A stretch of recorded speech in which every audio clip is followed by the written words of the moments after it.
चलो, जय हिंद, जय भारत। भैया मेरा भारत महान है ना। तो बाबू आज हम लोग अब एसएसटी पढ़ेंगे।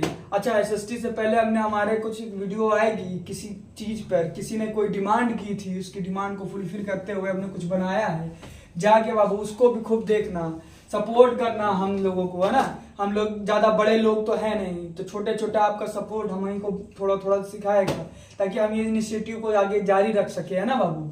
एसएसटी की बात करते हैं। इससे पहले आपकी एसएसटी की क्लास हुई थी, उसमें हमने आरएस के बारे में, एलएस के बारे में बताया था। आपको बताया था जो पार्लियामेंट्री सिस्टम होता है यानी संसदीय प्रणाली, उस संसदीय प्रणाली में 3 लोग मिलकर संसद बनाते हैं। एक हमारा राष्ट्रपति, दूसरा हमारा लोकसभा, तीसरा हमारा राज्यसभा, है ना। इसी को बोलते हैं ना, ये ऑर्गन है ना पार्लियामेंट्री सिस्टम के, ठीक। और आपको बताया था कोई भी बिल या एक्ट एलएस और आरएस में पास होने के बाद जब तक प्रेसिडेंट के साइन ना हो जाए तब तक वो पास नहीं होता है मेरे लाल, ठीक है। आरएस में हमने सीटों का डिस्ट्रीब्यूशन चीजें देख ली थी, कुछ चीजें बात कर लेते हैं, जरा उसमें थोड़ा सा आगे बढ़ते हैं। कुछ चीजें हम आपको होमवर्क में देंगे, नहीं तो नेक्स्ट क्लास में हम उसको डिस्कस कर देंगे।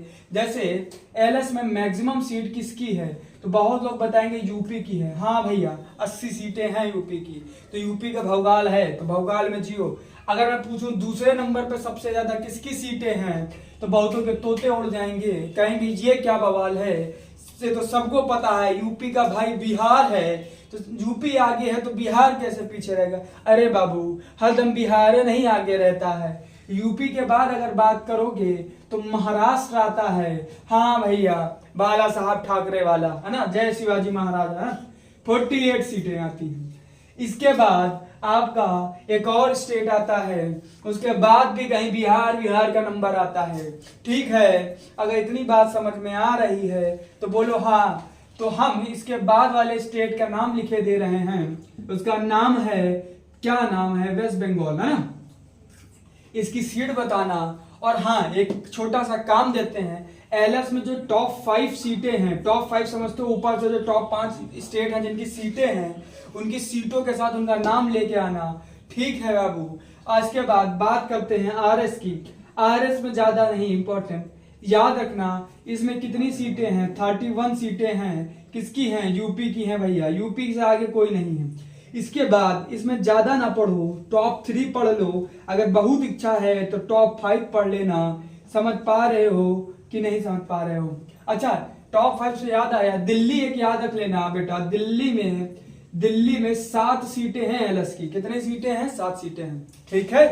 हाँ ठीक है, बात समझ में आ गया। और 7 सीटें हैं, अगर वहां पे विधानसभा भी मिलती है तो उसमें 70 सीटें हैं। क्या बात समझ में आ गई। कुछ छोटी छोटी बातें इसी तरह की, छोटी छोटी लेकिन नहीं कहते ना। अच्छा, किसी ने शक्तिमान देखा, नहीं देखा होगा, तुम लोग बड़े लोग हो भैया। छोटी छोटी मगर मोटी बातें, है ना, ऐसे ही आता था। तो इसी तरह की छोटी छोटी मगर मोटी बातें हम बाद में करते रहेंगे।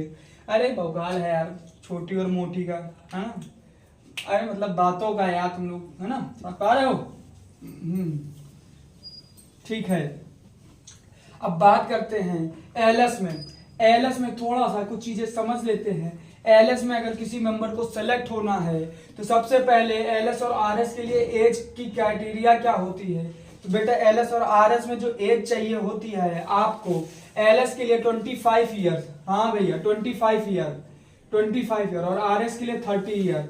अब सवाल आता है कि सर ये और कहीं भी चाहिए होती है। हाँ, अगर आप वीएस का चुनाव, विधानसभा का चुनाव लड़ रहे हैं तो भी 25 ईयर्स में हो जाएगा। और अगर वीपी का चुनाव यानी विधान परिषद का लड़ोगे तो आपको 30 की एज चाहिए होगी। अब सवाल आता है तो प्रेसिडेंट बनने के लिए कितनी एज चाहिए। तो मेरे लाल प्रेसिडेंट बनने के लिए आपको 5 साल और वेट करना पड़ेगा, 35 ईयर। अच्छा, प्रेसिडेंट जैसे यहाँ पर सेंटर में हेड होता है, उसी तरीके से भैया स्टेट में गवर्नर हेड होता है। ये बात अलग है कि गवर्नर तब तक रह सकता है जब तक प्रेसिडेंट की इच्छा है। मतलब समझ पा रहे होगा ना। हाँ, जब तक प्रेसिडेंट चाहे तब तक जन रह सकता है, इंग्लिश में हम लोग बोलते हैं, ठीक। तो इसकी भी एज 35 साल ही चाहिए होती है। दूसरी चीज, आप भारत के नागरिक हो। तीसरी चीज सबसे इंपॉर्टेंट, तो भारत के नागरिक हो। ये नहीं कि डोनाल्ड ट्रंप आए अब बोले हमको भी बना दो, हमारे तो 44 साल है, तो बैठा नहीं सकते ना भाई, वो तो सिटीजन है। तो भारत के नागरिक हो, एज क्राइटेरिया फुलफिल करते हो, पगले ना हो करके मुंह पे आ रहे हो, और भिखमंगे ना हो, मतलब दिवालिया ना हो, कर्जा वर्जा ना ले रखा हो कि भाग रहे हो दिवालिया हो गए हो, ठीक है। हाँ, तो दो चीजें हैं, बात सुनो, दिवालिया को इंग्लिश में बैंकरप्ट बोलते हैं, और है ना मेंटल इलनेस ना हो किसी तरीके के, तो आप आराम से इन सभी पोस्टों के लिए जा सकते हो। सवाल आता है कि एजुकेशन कितनी होनी चाहिए। भैया तुम अपना नाम लिख पाते हो तो ठीक है, नहीं तो ऐसे जीप में लगाओ, डब्बा खोलो, उसमें ऐसे करो और कागज पे लगा दो, कोई दिक्कत नहीं है। आप गवार हो, कुछ नहीं आता, बढ़िया आराम से राष्ट्रपति बनो, पर भौकाल होना चाहिए, क्योंकि राष्ट्रपति बनने के लिए ना 50 सांसदों का वो मंजूरी लग जाती है, समझ पा रहे हो। हाँ, भौकाल बाहुबली टाइप के, अरे बाहुबली ना बन जाना यार, 50 लोग का लेने के चक्कर में, है ना, निपटा दो किसी को, 2-4 को दिक्कत हो जाए पूरी, है ना। ठीक है बाबू, LSRS का छोटा छोटा चीजें हम देखते हैं। अच्छा, LS किस में आता है, कुछ बच्चे जो थोड़े अच्छी क्लास के पढ़ रहे होंगे तो उनको बताना चाहूंगा, LSRS और क्या होता है, पार्लियामेंट, पार्लियामेंट के बारे में, जो पार्लियामेंट है ना, PARL लिख देते हैं, इसके बारे में जो हमारा संविधान है उसका आर्टिकल 79 बोलता है। इसके बाद RS के बारे में बोलता है, क्योंकि RS उच्च सदन है ना बेटा, और इसके बाद LS के बारे में बोलता है जो 81 है। तो ये 3 आर्टिकल याद रखना। आर्टिकल यानी अनुच्छेद, सुना होगा अनुच्छेद इसके द्वारा, अनुच्छेद इसके द्वारा, आर्टिकल बोलते हैं, आर्टिकल या अनुच्छेद, अनुच्छेद। कितना बढ़िया एग्जाम्पल है संधि विच्छेद का, इसको कभी देखिएगा, समझिएगा, संधि विच्छेद में बात करी जाएगी इसकी, है ना। तो पार्लियामेंट हो गया, तो 2-3 चीजें हमने समझ ली, प्रेसिडेंट के बारे में समझ लिया, पार्लियामेंट्री सिस्टम में कैसे रिक्रूटमेंट होता है ये समझ लिया। अब समझते हैं लेजिस्लेचर का काम क्या होता है। लेजिस्लेचर ही तो पढ़ा रहे हैं ना भैया, तो ये तो क्या बनाते हैं, ये ज्यादातर क्या बनाते हैं, एक्ट्स बनाते हैं, उन्हीं एक्ट्स के थ्रू तो काम चलता है हमारा, है ना। तो बाबू ये एक्ट्स बनाने का काम किसका है, लेजिस्लेचर का है। अमेंडमेंट किए जाते हैं कॉन्स्टिट्यूशन में, है ना। कॉन्स्टिट्यूशन में अब तक कितने अमेंडमेंट हो गए हैं, 105 प्लस हो गए हैं, 103 प्लस समझ लो, मोटा मोटी ज्यादा हो गए मेरे ख्याल से, 106 है कि 105। अच्छा, मेरे मन में एक सवाल आया, रुक जाओ इसको, ये बताओ ये हुए हैं कि ये हुए हैं, एग्जैक्ट आंसर बताने से अच्छा क्वेश्चन पूछ लो ना, उससे बना के आओ, कहां से क्वेश्चन बनेगा। तो ये बाबू बताना, मैं तुमने 2 आंकड़े दिए हैं, कितने अमेंडमेंट हुए हैं उसमें से बता देना। जो छोटी क्लास के बच्चे होंगे, ज्यादा तो उनके में 103 प्लस लिख के आ जाता, मोर देन, है ना, तो इसलिए बता दिया। जो थोड़ा बड़ी क्लास के होंगे, एग्जैक्ट आंकड़ा मैं बता दूंगा, परेशान मत होना। मास्टर को आता है, ऐसा ना सोचोगे मास्टर को नहीं आता, मास्टर को मजा आने के लिए सूझ गया तो तुमसे पूछ लिया, ठीक है। तो इतने अमेंडमेंट हुए। अब सवाल आता है अमेंडमेंट क्या होता है। अमेंडमेंट क्या होता है मेरे लाल, ये एक तरीके का सुधार होता है, रिफॉर्म होता है, या समझ पा रहे हो। तो इसको एक तरीके का रिफॉर्म समझ लो, किसमें, कॉन्स्टिट्यूशन में। जब भी कॉन्स्टिट्यूशन में किसी चीज को सुधारा जाता है, ठीक है, तो उसको क्या बोलते हैं, अमेंडमेंट कहते हैं। बात समझ में आ गया। लेजिस्लेचर की बात करते हैं। लेजिस्लेचर में अब हमने सेंटर की बात की, तो बेटा एक बार स्टेट की भी बात कर लेते हैं। स्टेट में, अच्छा, सेंट्रल का जो हमारा जो सेंट्रल का लेजिस्लेचर होगा, वो मैंने प्रीवियस क्लास में बताया था, हमारे इंडिया में कैसा होता है, by cameral. By cameral, by cameral को हिंदी में कहते हैं द्विसदनीय, द्विसदनीय, जिसमें 2 हो सदन, अर्थात, है ना, ऐसा। अच्छा, द्विसदनीय से याद आ रहा है, समास वमास वाला कुछ याद आ रहा होगा, याद करो, हिंदी पढ़ते होगे, हिंदी रग रग में, है ना, ऐसे कहावत है, रग रग हिंदू, पता नहीं कैसे अटल बिहारी वाजपेयी, तो उसमें रग रग हिंदी है ना, हिंदी मेरा देश, हिंदी मेरी भाषा। खैर भैया, तमिल वाला होगा तो तमिल को बोलेगा, मलयालम वाला मलयालम को, सबको अपनी मातृभाषा प्यारी होती है, ठीक है। बाकी ठीक है, अंग्रेजी तो है ही, क्या ही कर सकते हैं। सेंट्रल में बाई कैमरल होता है, तो क्या स्टेट में बाई कैमरल होता है, तो इसका जवाब है हाँ। कुछ स्टेट में बाई कैमरल मिलेगा, यानी द्विसदनीय मिलेगा, और कुछ में यूनिक कैमरल मिलेगा। अगर आप ये किसी अच्छी क्लास का बच्चा पढ़ रहा होगा, 6th 7th 8th के ऊपर का, तो उसको ये 2 चीजें पता चल जाएंगी। अब बाई कैमरल कितने में मिलता है, टोटल 6 स्टेट में मिलता है, ठीक है। बाकी जो बचे उनमें यूनिक कैमरल चलता है। सवाल आता है क्या दिल्ली और पांडिचेरी में भी है, हाँ भैया, वहां पर भी है स्टेट लेजिस्लेचर, पर वहां पर यूनिकैमरल मिलेगा। ठीक, हाँ, अगर हम तुमसे कहें ज्यादातर छोटे स्टेट में नहीं मिलता है, बात समझो। सबसे पहला बाइकैमरल में हमारा एग्जांपल ले लो, यूपी पड़ जाएगा। क्या पड़ जाएगा? यूपी। यूपी पड़ गया तो यूपी के बाद यूपी का सहपाठी पड़ जाएगा कौन? बिहार। बिहार के बाद वेस्ट बंगाल, इधर आओ कर्नाटका, तेलंगाना और फिर इसके बाद आंध्र प्रदेश। तो ये मिल जाएंगे। अगर इसको आप देखोगे तो ये यूपी है, यूपी, बिहार और वेस्ट बंगाल। नीचे आओ कर्नाटका, तेलंगाना, ऐसे स्टेट वाला है ना, तो इसको अज्यूम कर लेना, दिमाग में बैठा लेना मेरे लाल। ठीक है, देख लेंगे, बाकी कोई गलती नहीं है इसमें बाबू, तो है ना? ठीक है, क्या समझे?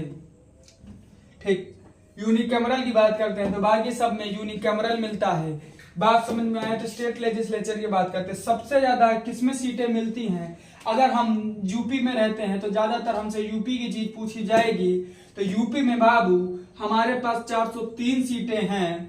ठीक है, एक एंग्लो इंडियन हुआ करती थी, खत्म हो गई। खैर 403 सीटें हैं। तो ये हमारे यहाँ द्विसदनीय मिलता है। तो द्विसदनीय में एक होता है वीएस विधानसभा, दूसरा होता है वीपी विधान परिषद। यहाँ पर 100 सीटें मिलती हैं, क्योंकि इसका नियम होता है 1/4 से ज्यादा नहीं होनी चाहिए। बात समझ में आ गया? इतनी बात समझ में आ गई तो बोलो हाँ। वो हाँ ही बोलोगे, वो कौन है? हाँ है ना? मजाक कर रहे हैं। ठीक है, इतनी बात समझ में आ गई बेटा। ठीक है, तो इसके बाद आप बताओगे सेकंड हाईएस्ट सीट कहां पर है? मतलब वीएस की सेकंड हाईएस्ट सीट कहां पर मिलेगी? ये आपका दूसरा क्वेश्चन है। एक अमेंडमेंट वाले में दिया था, एक ये वाले में दिया है। तो ये चीजें हमने समझ ली। अब इसमें कुछ चीजें बात करते हैं। अब जब एलएस और आरएस की बात करेंगे तो धीरे धीरे बात करते हैं उनके कुछ अधिकारियों की, है ना? अच्छा, एक बार फिर से सेंट्रल में थोड़ा सा फोकस करते हैं। सेंट्रल में फोकस किया तो बेटा देखो, एलएस में मिलता है स्पीकर और डिप्टी स्पीकर। स्पीकर और डिप्टी स्पीकर 2 मिलेंगे मेरे लाल। और अगर आरएस की बात करेंगे तो यहां पे आपको चेयरमैन मिलेगा और वाइस चेयरमैन मिलेगा। ठीक है, ये जो चेयरमैन होता है आरएस का वो वीपी होता है। वीपी माने वाइस प्रेसिडेंट। मेरे लाल, वाइस प्रेसिडेंट की बात करते हैं। वाइस प्रेसिडेंट जो होता है वो क्या होता है? वो राज्यसभा का सभापति होता है। ठीक है, पर राज्यसभा का मेंबर नहीं होता है, ये सभापति होता है इसका, आरएस का। ठीक है, पर मेंबर नहीं होता है, मेंबर नहीं होता आरएस का, क्योंकि ये ओथ अलग लेता है। ठीक है, ओथ अभी बात समझेंगे। स्पीकर होता है। स्पीकर वो होता है जो पूरे आरएस को कैसे चलना है, एलएस को कैसे चलना है ये डिसाइड करता है। जब स्पीकर नहीं होता तो उसके कर्तव्यों का यानी उसकी ड्यूटीज का जो निर्वहन होता है वो कौन करता है? वो डिप्टी स्पीकर कर रहा होता है। एक शब्द कभी सुना होगा, प्रोटेम स्पीकर। प्रोटेम स्पीकर वो स्पीकर होता है, जब जनरल इलेक्शन होता है तो स्पीकर तो होता नहीं, तो जो शपथ दिलाने का काम करता है एलएस के मेंबर को वो प्रोटेम स्पीकर करता है। जैसे ही स्पीकर बन जाता है प्रोटेम स्पीकर का काम खत्म हो जाता है। बात समझ में आ गया? अच्छा, एक छोटी चीज जानते हैं, अब इस समय एलएस के स्पीकर कौन हैं? तो ओम बिरला जी हैं। कौन है? ओम बिरला जी। ठीक है, बिरला की स्पेलिंग देख लेना, बिरला ऐसा होगा। ठीक है, और चेयरमैन कौन है? वीपी कौन है? तो जगदीप धनखड़ जी हैं, है ना? कहां लिख दूं यार?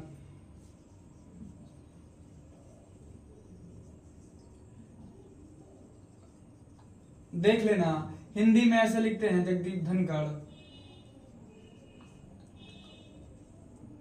ठीक है, ओम बिरला।